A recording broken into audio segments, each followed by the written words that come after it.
Muy buen día a todos, chicos. ¿Cómo les fue de descanso de Halloween y luego Día de Muertos? ¿Cómo anduvieron? ¿Tranquilos o qué? Buenos días, profe. Buen día, Sael.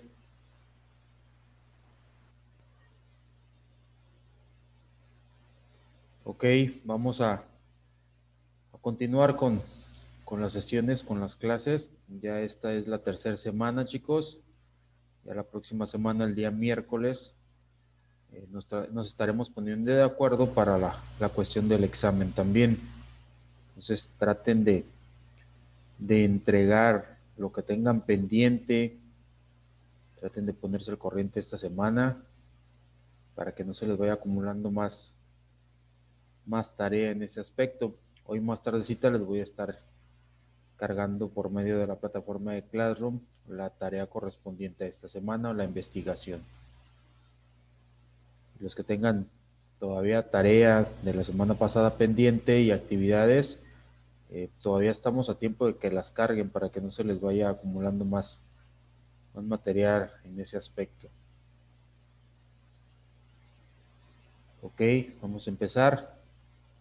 No sin antes recordarles que los que no se puedan conectar, pues obviamente me envíen al momento de que vean el video, que vean estas grabaciones, envíen la evidencia para que se les contemple su asistencia íntegramente de favor. Obviamente tiene que ser alguna cuestión personal o alguna cuestión laboral también. Ok, chicos, entonces vamos a empezar la sesión del día de hoy.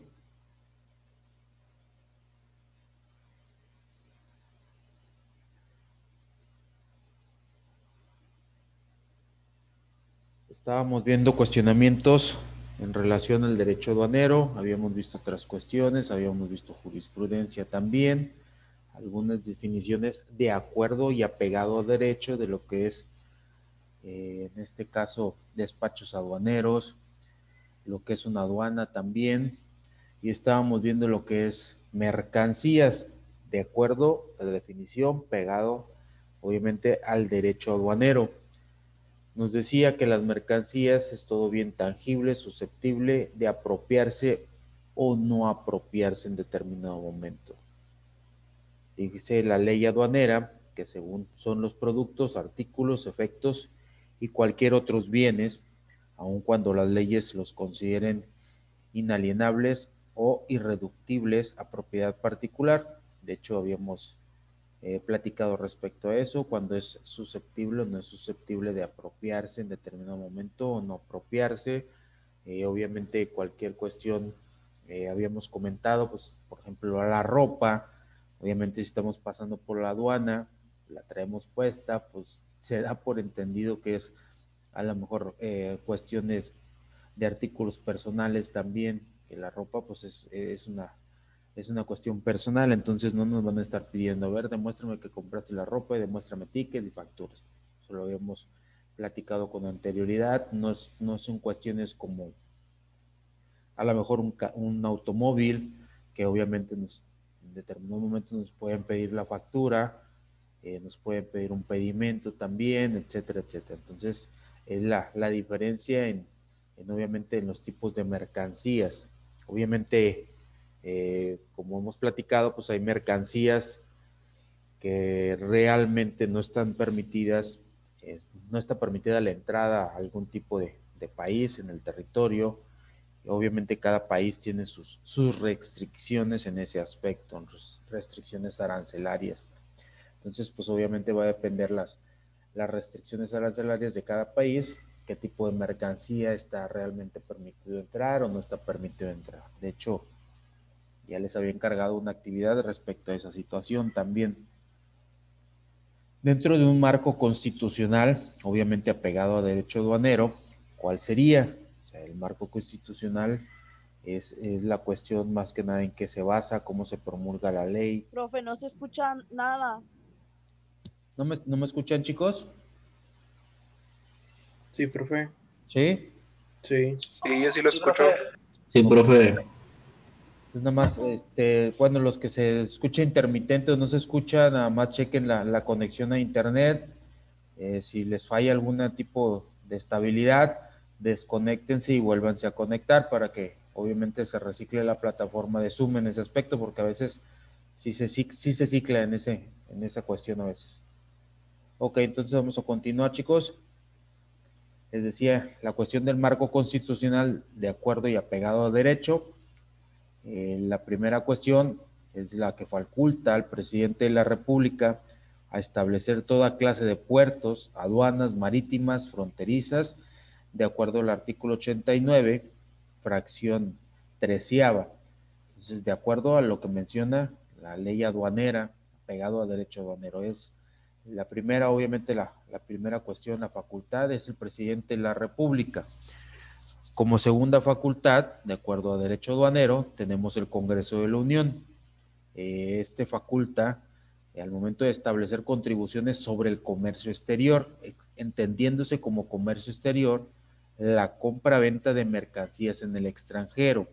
Está regulado por el artículo 73, obviamente la fracción 29ª de la misma ley. Entonces, obviamente igual que normalmente que se establece algún tipo de iniciativa de ley, ese es el mismo requerimiento o el mismo proceso también que se apega en cuestión de las leyes del derecho aduanero. El presidente de la República puede tener una iniciativa de ley, pero no por esa iniciativa quiere decir que sea ley. Obviamente tiene que ponerse a votación, ponerse a discusión dentro del Congreso de la Unión, como es la Cámara de Senadores y la Cámara de Diputados. Y por ende, pues obviamente ellos decidirán si realmente se establece algún tipo de contribución, obviamente hablando de derecho aduanero, aquí sobre los artículos que se exporten o se importen directamente, hablando y competiéndonos en la cuestión del comercio exterior. Ese es el proceso. Una ley no se pone o no se establece nada más porque alguien la quiere imponer, obviamente tiene un proceso. Como tercer marco constitucional, dice, obliga a los mexicanos a contribuir con los gastos públicos de la Federación. Artículo 31, fracción 4ª. Entonces, una vez que obviamente el presidente, como les decía, puede tener una iniciativa de ley, si se aprueba por medio del Congreso de la Unión, tanto Cámara de Diputados como Cámara de Senadores, obviamente se va a publicar en el Diario Oficial de la Federación. Hasta ese entonces, hasta que se publique en el Diario Oficial de la Federación, es cuando, en este sentido, ahora sí tiene vigencia la ley. Antes no, tiene que estar publicada en el Diario Oficial de la Federación. Obviamente se da por entendido a toda la nación, se publica la ley, en este caso, y se da a conocer, obviamente, a todos los ámbitos, a todos los departamentos correspondientes y obviamente también a todas las personas que somos mexicanos en su momento, que estamos dentro del territorio nacional, que a partir de la publicación en el Diario Oficial está vigente dicha ley. De hecho, así funciona con todas las demás leyes también, independientemente que sean del derecho aduanero o que no tengan nada que ver con el derecho aduanero. Ese es el procedimiento que siguen las leyes. Como número 4 tenemos, prohíbe a los estados gravar directamente o indirectamente la entrada o salida de mercancías de procedencia extranjera, así como gravar la circulación o consumo de efectos nacionales o extranjeros con impuestos o derechos, cuya exacción, acción y efecto de exigir impuestos, eso es lo que significa exacción, y se realice por aduanas locales, expedir o mantener en vigor leyes o disposiciones fiscales que importen por diferencia de impuestos o requisitos por razón de la procedencia de mercancía nacional o extranjera. Tampoco pueden consentimiento del Congreso, sin consentimiento del Congreso de la Unión, establecer derechos de tonelaje, ni otro o alguno de los puertos, ni imponer contribuciones o derechos sobre importaciones o exportaciones. Entonces, esto también está regulado por la ley aduanera. Obviamente, esta contribución en apego a derecho, en apego de las diferentes leyes, Código Fiscal de la Federación, ley aduanera, ley tributaria, etcétera, etcétera, es única y exclusivamente por parte del gobierno federal. los estados no pueden gravar directamente a un impuesto. Por ejemplo, Tamaulipas no puede decir, yo le voy a poner un impuesto mucho más alto, por decir, a la entrada de mercancías ilícitas o a la entrada de mercancías, alcohol o cigarrillos o de cualquier índole. O que diga en su momento, yo sí voy a permitir a lo mejor la entrada de estupefacientes con un impuesto especial. O sea, eso no lo puede decir Tamaulipas, no lo puede decir en su momento la parte de Baja California, ni en la parte sur como Chiapas tampoco. O sea, no pueden poner un impuesto los estados. Es cuestión de la federación en sí y obviamente pues ya vimos cuál es el proceso que deben de seguir. No pueden alterar tampoco en las aduanas, independientemente del estado en que estén, la cuestión de arbitrariedad que tienen estipulados como dichas leyes en cuestión de pesos, en cuestión de cómo debe de ir a lo mejor embalsamada a cierta mercancía, guardada, cómo se debe de importar, cómo se debe de exportar, todos los requisitos, pues obviamente no, ellos no tienen permitido alterar todas esas situaciones porque pues obviamente son cuestiones del gobierno federal. Es como lo platicábamos anteriormente en la cuestión de los automóviles. Probablemente, por ejemplo, en las fronteras, y más se da en la cuestión de las fronteras del norte de México, por ejemplo, en Laredo, en Reynosa, Matamoros. ¿Qué es lo que pasa? Normalmente pues está acostumbrado a traer vehículos con franjas, perdón, con placas americanas. Entonces, eh, obviamente las autoridades municipales, locales, pues ya se acostumbraron a ver esa situación. De hecho, pues ellos mismos incurren en esa situación también. Entonces, cuando llega una decomisación por parte de la fiscalía, por parte del gobierno federal, pues obviamente ellos no pueden hacer absolutamente nada. De hecho, ni se meten en esa cuestión. Entonces, es exactamente lo que pasa. Ellos no podrán decir nada, pero el gobierno federal, obviamente, pues en su momento, pues sí decomisa los vehículos o puede decomisar cierta mercancía también. Hasta a ellos mismos no les importa que trabajen para el mismo gobierno, pero es un gobierno municipal o en su momento puede ser un gobierno estatal. Entonces, si las cuestiones federales, las leyes federales siempre van a estar por encima de cualquier índole municipal. Entonces, como lo mencionamos en esta clase de cuestiones, eh, no porque sea costumbre quiere decir que sea ley. Acuérdense que la vez anterior estuvimos platicando de la jurisprudencia. La jurisprudencia no es una costumbre, son 5 ejecutorias de parte de un juez, o sea, ya hay dictamen de por medio, no es costumbre, ya hay dictamen, ya se estipuló una sentencia, entonces son cuestiones totalmente diferentes en ese aspecto. Entonces a lo que vamos es que obviamente las cuestiones federales siempre van a estar por encima de las cuestiones estatales y municipales. Por eso es que luego cuando hay retenes federales, pues en los diferentes municipios fronterizos, pues qué es lo que dicen, ¿no? Pues a guardar los vehículos hasta los mismos tránsitos, muchas veces, pues obviamente también hasta ellos guardan sus vehículos porque pues no pueden hacer nada en ese aspecto realmente. No tienen jurisdicción, esa es la palabra que identifica esa acción. No tienen jurisdicción porque la máxima jurisdicción es el gobierno federal.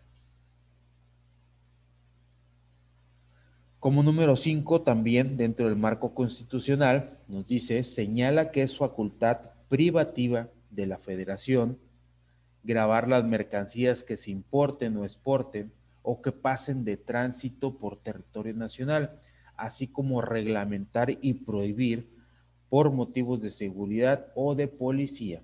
Entonces es únicamente facultad de la federación, como lo vimos, grabar las mercancías. O sea, el Estado no tiene ninguna cuestión, ninguna injerencia en ese sentido. Entonces, la federación es el que prohíbe y el que reglamenta y el que saca reglamentos. En este caso, a lo mejor Tamaulipas, uno puede sacar un reglamento de Tamaulipas a la cuestión de importaciones y exportaciones. Eso le compete directamente al gobierno federal. Tenemos como número 6 que se establece que todos los tratados celebrados por el presidente de la República con aprobación del Senado, junto con la Carta Magna y las leyes federales, serán la ley suprema de la Federación.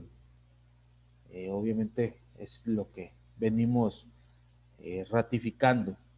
Entonces, si el presidente de la República en determinado momento celebra algún tipo de convenio, tratado o algún acuerdo comercial con otro país o con otros países, pues obviamente tiene la aprobación del Senado, porque no por el simplemente hecho, él no manda solo, no puede tomar decisiones por sí solo, obviamente tiene que interceder tanto en estas cuestiones el Senado de la República, en otras cuestiones de leyes, pues interviene también la Cámara de Diputados y luego pasa la cuestión de iniciativa de ley a la Cámara de Senadores y pues obviamente ya después si se aceptan los dos, pues ya se promulga.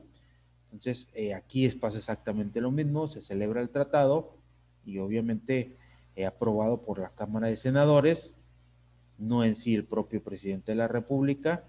Entonces ya después obviamente junto con la Carta Magna, con la Constitución y las leyes federales, pues obviamente tiene validez oficial. Los acuerdos comerciales, pues obviamente pueden más, en este sentido tienen más jurisdicción que en este caso las mismas leyes. Por ejemplo, si hay un impuesto especial, la ley tributaria en determinado momento, si tiene un artículo, un impuesto especial y el Tratado de Libre Comercio dice que exonera en esa cuestión a tal mercancía, pues obviamente vamos a restringirnos, a irnos directamente por lo que diga dicho tratado. Eso es lo que vale de acuerdo a las leyes internacionales, obviamente.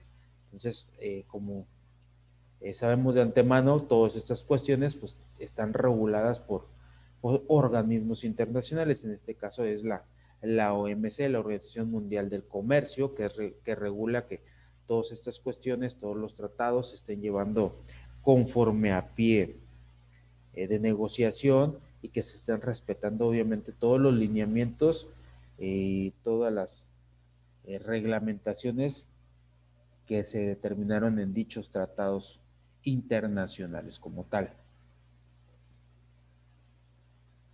Aparte de todas estas cuestiones dentro de un marco constitucional, obviamente tenemos más leyes respecto a esta situación que tienen con relación al derecho aduanero. Obviamente la ley aduanera como tal, la ley del impuesto general de importación y exportación, la LIGE, el Código Fiscal de la Federación, las reglas de carácter general en materia de comercio exterior, la ley de comercio exterior, la ley del impuesto al valor agregado, la ley federal de derechos también. Entonces, todas estas leyes tienen relación y obviamente ustedes como profesionistas, como licenciados en la materia, obviamente tienen que, y obviamente que estén obviamente en la rama, en todas esas cuestiones que estén en el ámbito, pues tienen que tener nociones de cada una de las leyes. Por lo menos, a lo mejor no, hoy ya no, realmente no se acostumbra como en antaño, como las empresas de la antigüedad, o sea, a que se aprendan todo a veces de memoria y que identifiquen todas esas cuestiones, pero sí que tengan noción en cuál es el contenido de cada una de las leyes. Obviamente la cuestión aduanera, qué es lo que trata, la ley del impuesto general de importaciones y exportaciones, qué es lo que trata, un cierto impuesto especial, a ver dónde, en qué tipo de ley lo podemos encontrar. La cuestión obviamente pues del IVA es el impuesto al valor agregado, y también checamos la cuestión hay la ley del ISR, el impuesto sobre la renta, cuáles son las diferentes mercancías que están con un impuesto especial.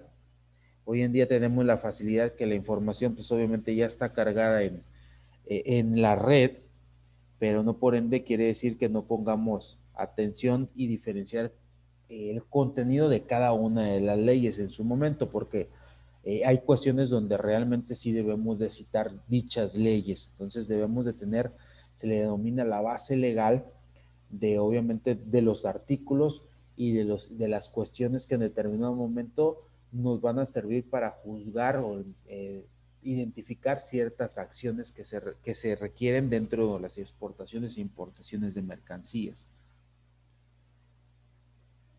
También tenemos un organigrama, es la cuestión del SAT, cómo está organizado el SAT. Dice, primero y antes que nada, pues obviamente hay una jefatura del SAT. Obviamente tenemos una Administración General de Tecnología de la Información, tenemos una Administración General de Asistencia al Contribuyente y una Administración General de Grandes Contribuyentes. Esa es la primera gran parte. Después directamente se deslinda de la jefatura del SAT la Administración General de Auditoría Fiscal Federal, la Administración General de Recaudamiento, la Administración General Jurídica y la Administración General de Aduanas. Después se vuelven a deslindar la cuestión de Administración General de Innovación y Calidad, Administración General de Evaluación y órgano interno de control. Ese es el organigrama de cómo está constituido el SAT.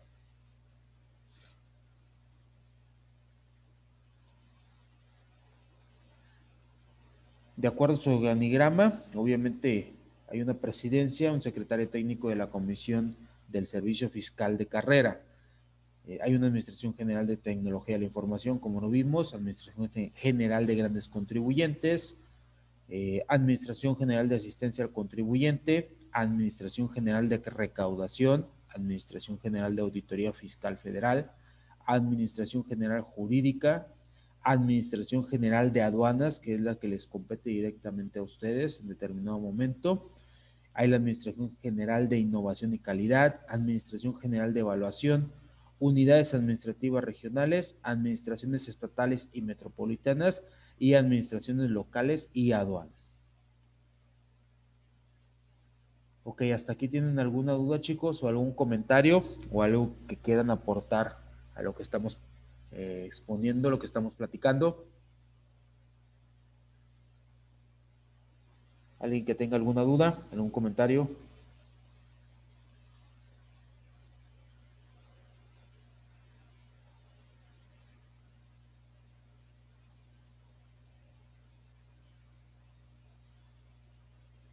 ¿Nadie por el momento? ¿Todos estamos bien? No, profe, todo bien. Ok, muchas gracias.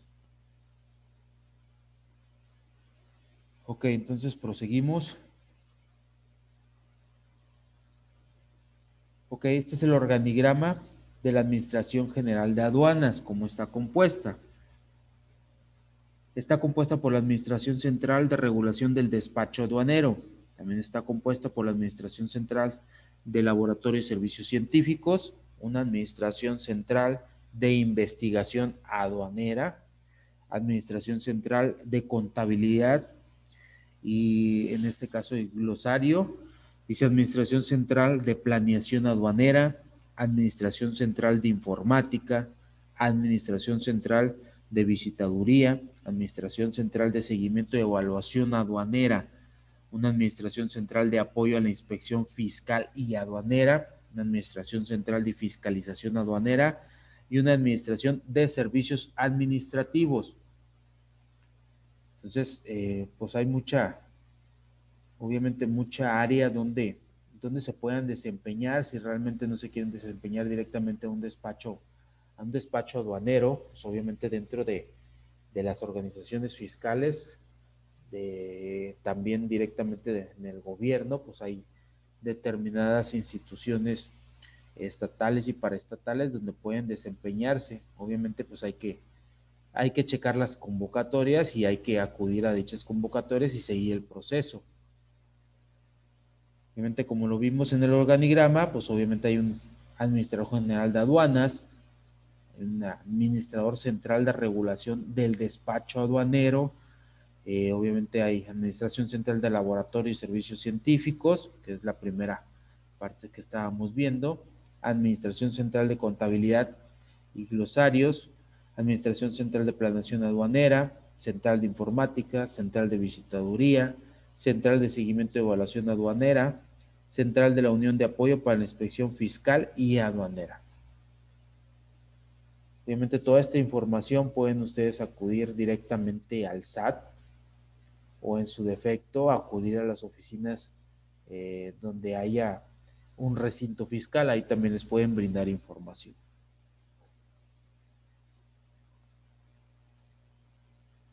Ok, seguimos con la cuestión de los organigramas, cómo está constituida cada una de las aduanas de México conforme al reglamento del SAT.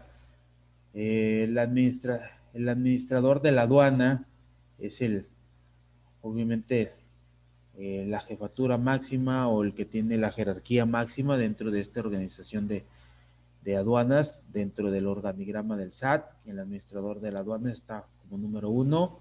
Después vienen los subadministradores, pueden ser de operación aduanera, informática, contabilidad y glosa, o de control de almacenes, recursos materiales o el de seguridad interna de la aduana. Después vienen los jefes de salas internacionales.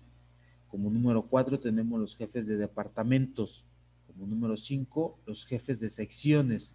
Después los verificadores, los notificadores, el personal al servicio de la unidad de apoyo para la inspección fiscal y aduanera, el personal que las necesidades del servicio requiera. Entonces es cómo está constituido el organigrama o la jerarquía de acuerdo a los puestos que obviamente se postulan directamente del SAT.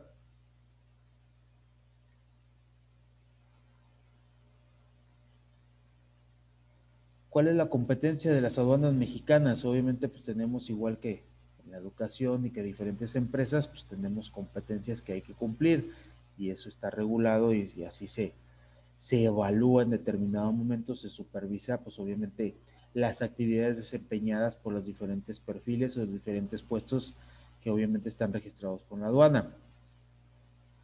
Como número 1, aplicar la política, los programas, sistemas, procedimientos y métodos de establecimientos por la Administración General de Aduanas. Esa es como primera competencia, es lo que primero se busca, obviamente, cubrir como empleados, obviamente, dentro de las actividades que se desempeñan en una aduana. Como número 2, aplicar en las materias de su competencia, obviamente pertenecientes a cada uno de los perfiles del puesto, dice las reglas generales y los criterios establecidos por la Administración General Jurídica de Ingresos o por las unidades administrativas competentes de la Secretaría de Hacienda y Crédito Público respecto de impuestos, derechos, contribuciones de mejoras, aprovechamientos y sus accesorios de carácter federal. Esa es la segunda competencia que se debe de estar cubriendo, por lo menos en la que se debe de estar trabajando, o lo que deben de ser competentes los diversos empleados que pertenecen a cada uno de los departamentos de las aduanas. Como número 3, tenemos realizar las campañas de difusión en materia aduanera en los términos establecidos por la AGA, dirigir y evaluar las actividades de información y orientación. Entonces también es una competencia, o sea, dar a conocer todas estas situaciones, porque pues obviamente si hay alguna innovación, hay alguna erogación también, hay alguna cuestión cuando se promulgue una nueva ley o se aplique una nueva reforma, obviamente pues se debe hacer en conocimiento de todos los que están interrelacionados dentro de en materia aduanera. Igual dirigir, evaluar actividades de las información como si realmente se están llevando a cabo. Se les debe de notificar a los despachos aduaneros también, obviamente a las aduanas, todos los que hacen ese tránsito de mercancías, que los que trabajan directamente en ese ámbito aduanero, pues obviamente toda la información pertinente y también obviamente se les debe de orientar, no necesariamente en esa cuestión, también cuando quieran pedir informes, terceras personas, pues obviamente también tienen la obligación de orientarles en respectivas situaciones también, en cuestiones de importaciones y exportaciones, en cuestiones de productos, en cuestiones de tarifas, de impuestos, etcétera, etcétera, etcétera. Obviamente todo esto para que no se no se recurra en alguna anomalidad, no se recurra en algún delito, que obviamente no se puede eh, amputar ese delito directamente a que no sabían o que no tenían información. Obviamente no es esa cuestión, pero obviamente eh, el SAT, pues obviamente tiene la obligación de informar y sacar a la luz pública todos los cuestionamientos y reformas pertenecientes obviamente a la recaudación de impuestos. Ok, hasta aquí, ¿hay alguna duda, algún comentario, chicos, que quieran realizar o algo que les haya ocurrido a ustedes con anterioridad, algún tipo de experiencia? No sé cómo, si alguno de ustedes ya está realmente vinculado en el mercado, perteneciente a las aduanas, o alguien está haciendo sus servicios, sus prácticas directamente en el SAT o en algún recinto fiscal. No sé si quieren aportar algo ustedes, chicos.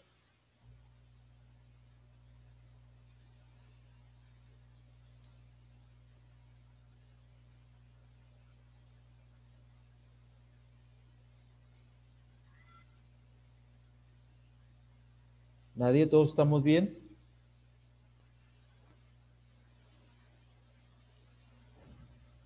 ¿Nadie tiene ninguna duda, ningún comentario respecto al tema?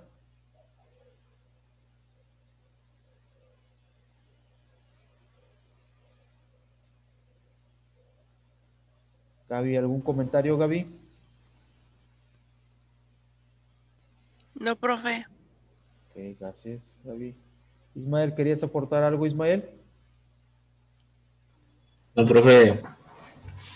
Muchas gracias.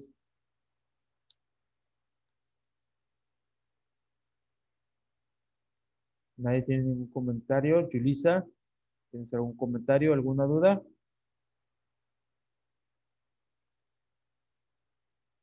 No, profe, todo bien. Muchas gracias.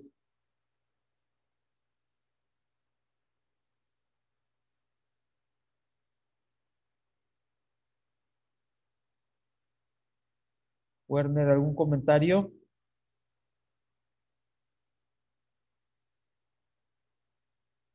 No, profe, tampoco. Correctos. No se les olvide mandar su nombre por el chat de Zoom para que quede registrada su asistencia, chicos, ¿eh? Por ahí en las listas he estado checando que los que tienen hermanos en el grupo, a veces nada más manda uno de los dos, no mandan los dos, entonces no sé si están conectados los dos o realmente nada más se conectó uno para que los que tienen hermanos, que son varios, entonces que manden el nombre de los dos hermanos, hermanas, de favor. Ok, entonces no hay ninguna duda hasta el momento, todos estamos claros. Perfecto. Entonces vamos a continuar.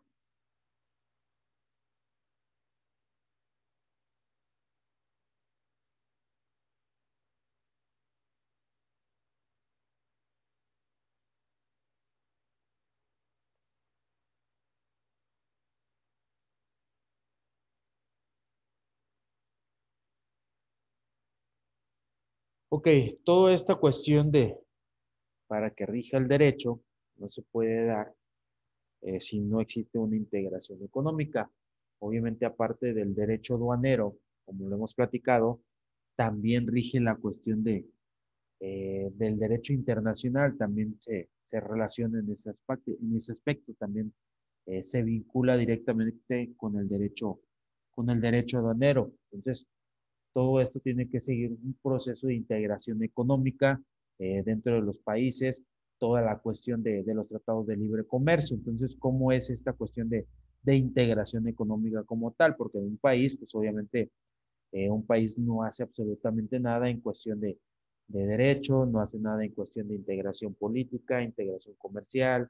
Pues en esa cuestión, un solo país no, obviamente eh, es un conjunto de países, es un conjunto también de acuerdos comerciales entre varias naciones, que es lo que hacen posible todas esas cuestiones referente a derecho. Entonces, dentro de todas estas cuestiones que comentábamos, está la más importante, que es la integración económica en base a los demás países que se quieran poner en conjunto para obviamente liberar un poco la cuestión de las franjas fronterizas. Dice, una integración económica, ¿qué es? Nos dice, es una institución jurídica económica de índole internacional que procesa las fases para la estricta unión económica y comercial de los bloques político-económicos creados por ellos mismos. Entonces, obviamente, cada país tiene su jurisdicción, pero una vez que se integran económicamente como ambos, también existe un bloque político-económico y se tiene que acatar a las leyes que se rigen ya como un conjunto. Por ejemplo, tiene como objetivo reducción de los costos, eh, eliminación de barreras comerciales y obviamente ser más eficaces en la cuestión de tasas de ganancias. O sea, eso es lo que busca una integración económica. En América no se ha logrado esa situación, en Europa sí.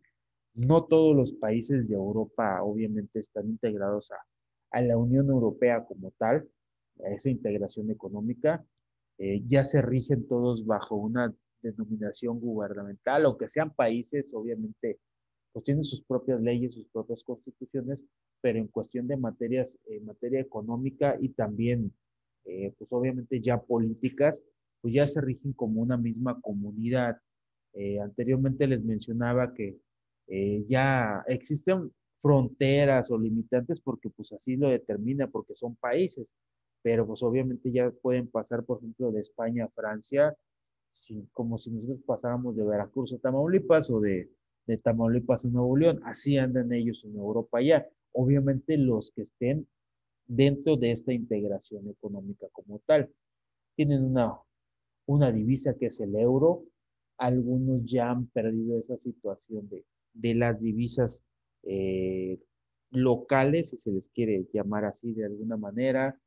Ya es muy poca la circulación, por ejemplo, en Francia, el franco francés, en España, la peseta, y obviamente en los demás países, en Alemania el marco también, el marco alemán, etcétera, etcétera.